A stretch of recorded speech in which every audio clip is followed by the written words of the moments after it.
Really ma'am इनके जो guidance भी आई है ना, गाइडेंस के हिसाब से भी देखें तो रेवेन्यू ग्रोथ इन्होंने कहा है कि 1.5 से 3.5% के बीच में रहेगी, मार्जिन 20 से 22% के बीच में रहेंगे, और एडीआर का जो इनिशियल रिएक्शन था ना वो 6.4% नीचे का था और 4% के आसपास ही गिरावट के साथ ही बंद हुआ है। आज लेवल्स क्या इंपॉर्टेंट है इन्फोसिस के लिए? अगर मैं प्री ओपन में देखूं तो इन्फोसिस का जो शेयर है ना वो आपको नेगेटिवली ही रिएक्ट करता हुआ नजर आएगा आज के सेशन में।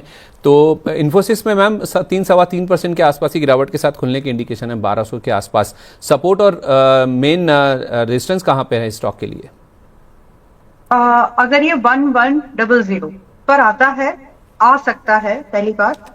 अगर वहां तक आता है तो वहां से हम लोग बाइंग एक इंटरेस्ट देख सकते हैं, जिसमें कि आप उसको स्विंग ट्रेड के तौर पर कंसिडरेशन में रखें।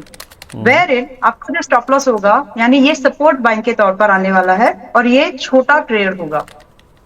आपका जो स्टॉप लॉस है कम से कम आपको रखना होगा 150 पॉइंट दूर 950, एंड आपके टारगेट स्टार्ट होंगे 1300 से लेकर के 1450 तक। तो ये मेजर लेवल्स हैं जहां पर आप बाइंग का व्यू लेकर के चल सकते हैं। अभी के लिए जो मेजर रेजिस्टेंस है, इस ट्रेंड को पूरा रिवर्स करने के लिए जो मेजर ट्रेंड है रेजिस्टेंस है वो 1450 का है।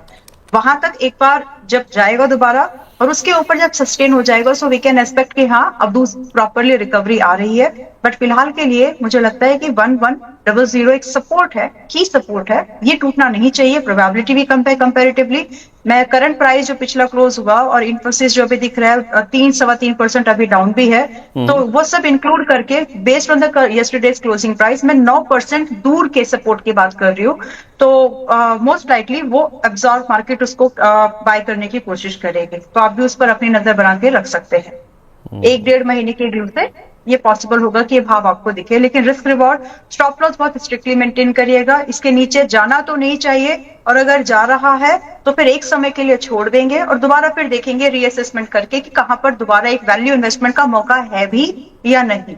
और सर्वाइवल ऑफ द फिटेस्ट, जिस दिन से ये एआई वाली बातें शुरू हुई है, मैं बार बार जहां मुझे मौका मिल रहा है ये बताने का, समझाने का, सर्वाइवल ऑफ द फिटेस्ट की थ्योरी को याद रखिए।